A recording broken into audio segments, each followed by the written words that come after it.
Sir आप जिस तरीके से कल एक ऐसे शहर में जा रहे हैं जिस एमएलए को आपकी तरफ से ललकार हुई, उसके अलावा वहां से भी एक ऐसा जवाब आता है, इस तरीके का आपके उनके बीच में कहीं अल्फाजों की जंग नजर आई। कल उस शहर आप जा रहे हैं, सबसे पहले उस बारे में क्या कहेंगे? देखिए, पूरा महाराष्ट्र मेरा है, पूरा हिंदुस्तान मेरा है। मैं कहीं पर भी जा सकता हूँ, कहीं पर भी आ सकता हूँ। उसमें किसी को कहीं रोकने की कोई ये नहीं है।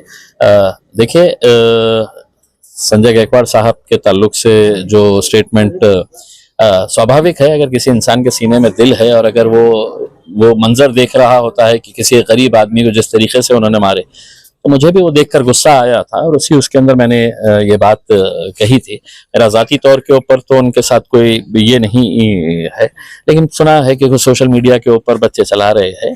मैं अपना एक विजिट करने के लिए जा रहा हूँ और इससे ज़्यादा और उसके अंदर कोई मतलब निकालने की ज़रूरत नहीं है, कुछ किंतु परंतु ढूंढने की ज़रूरत नहीं है। मैं पूरे ज़िले का दौरा कर रहा हूँ, महाराष्ट्र के हर ज़िले का दौरा कर रहे हैं, तो उसमें बुल्ढाना का नंबर आया हुआ है बस। अच्छा सर, उसके अलावा जिस तरीके से नीतीश राणे कह रहे हैं कि अगर मुंबई के अंदर शिवसेना महापौर बनाती है तो किसी अब्दुल को उसमें महापौर बनाया जाएगा। देखिए, नीतीश राणे के घर के सामने अगर कुछ गटर का काम रहेगा तो उन्हें अब्दुल के पास आना पड़ेगा। उसमें अगर उनको कुछ घर के सामने कचरा वचरा पड़ा रहा तो आना पड़ेगा। नीतीश राणे को मुझे ये नहीं समझ में आता है कि इतनी अहमियत क्यों देते हैं करके। इत्तू सा है वो, उसको बहुत ज्यादा अहमियत देने की जरूरत है। हमने उसको इतना बड़ा बना दिया है मीडिया वालों ने उसका, और हमारे लिए वो चिल्लर है साहब। मतलब उसको उसके ऊपर प्रतिक्रिया देना मतलब ये है कि अपना वक्त जाया करना, अपनी जबान बेफजूल के किसी बकवास आदमी के ताल्लुक से बोलना, मेरे हिसाब से उसको बहुत ज्यादा अहमियत देने की जरूरत है। सर, कल देवेंद्र फडणवीस ने विधानसभा में उद्धव ठाकरे को सीधा कहा है कि आप हमारे साथ आ सकते हैं। देखिए, राजनीति के अंदर कोई भी परमानेंट दोस्त और कोई भी परमानेंट दुश्मन नहीं होता है। जिस शिवसेना का जन्म हुआ था कांग्रेस के खिलाफ, राष्ट्रवादी के खिलाफ, सत्ता के उसमें वो उनके साथ चले गई है। भारतीय जनता पार्टी कभी तसव्वुर भी नहीं कर सकते थे कि वो एनसीपी को साथ में ले लेगी, शिवसेना के गुट को फोड़ देगी।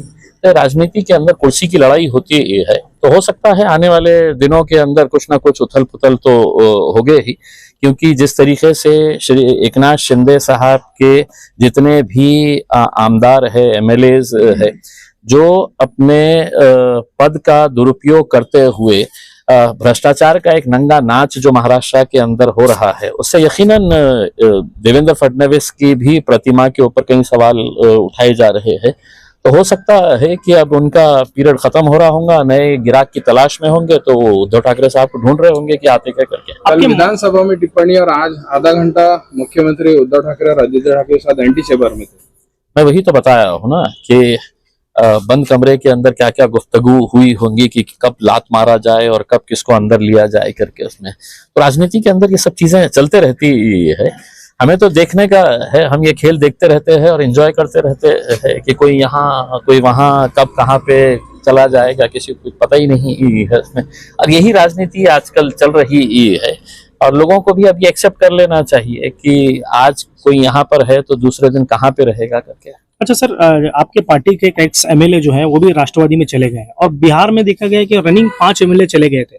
जब पार्टी जिनको बड़ा बनाती है और उसके बाद में अचानक वो लोग पार्टी छोड़ के जाते हैं, तो इसमें पार्टी की कितनी छवि खराब होने की चांस है? देखिए, आपको दूसरी पार्टियों में जाएंगे तो आपको ओहदा मिल जाएगा, आपको एक पोस्ट दे दी जाएगी, आपको कुछ करोड़ रुपए के ठेके मिल जाएंगे, लेकिन आप यकीन मानिएगा जो मोहब्बत आपको मजलिस के अंदर मिलेगी वो दुनिया की कोई ताकत आपको वो मोहब्बत नहीं दिला सकती है। उसमें आप करोड़ों रुपया खर्च कर लेंगे उसके अंदर, लेकिन वो मोहब्बत आपको नहीं मिलेगी उसमें। तो कुछ लोग चले जाते हैं कि साहब थोड़ा बहुत ठेका मिल जाएगा, उसके अंदर कुछ कॉन्ट्रैक्ट मिल जाएंगे, अपना दुकान चल जाएगी, अपना कारोबार चल जाएगा करके उसमें। लेकिन नौजवान जो है, देखिए हमारे पास ऐसे कई एग्जाम्पल्स है जो मजलिस में थे, मजलिस के बाहर गए है तो क्या हाल हुआ है, कितने पे थे, कहाँ पे कितने पे चले गए है करके। ये हमारे पास कई सारे उदाहरण है उसमें।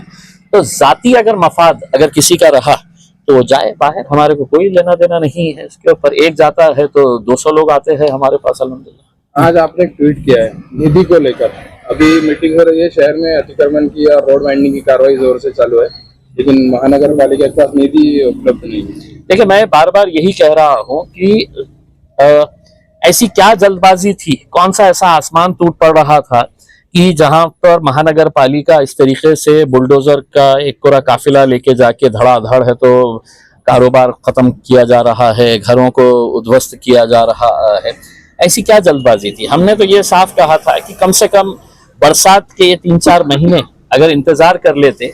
आपकी जेब कंगाल है, आपके जेब के अंदर अभी पैसा नहीं है, अब आप कटोरा लेके घूम रहे हैं कि दिल्ली में कोई आपके कटोरे के अंदर पैसा डाल देगा, कोई महाराष्ट्र की हुकूमत पैसा दे देगी तो हम रोड बना देंगे।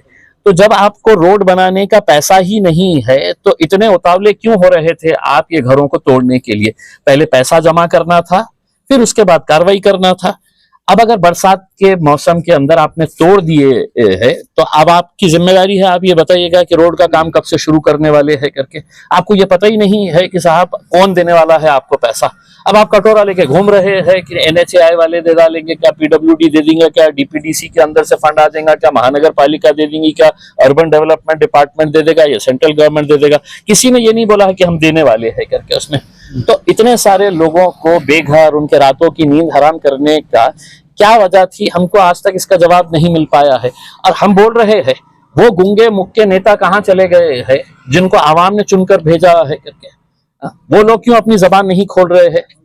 ठीक है, हमारे लिए नहीं बोल रहे हैं, लेकिन जिस आवाम ने तुम्हारे को चुनकर भेजा है, चाहे वो आमदार हो, खासदार हो, वो क्यों गुंगे मुक्के बनकर बैठे हुए? वो क्यों नहीं आवाज उठा रहे हैं?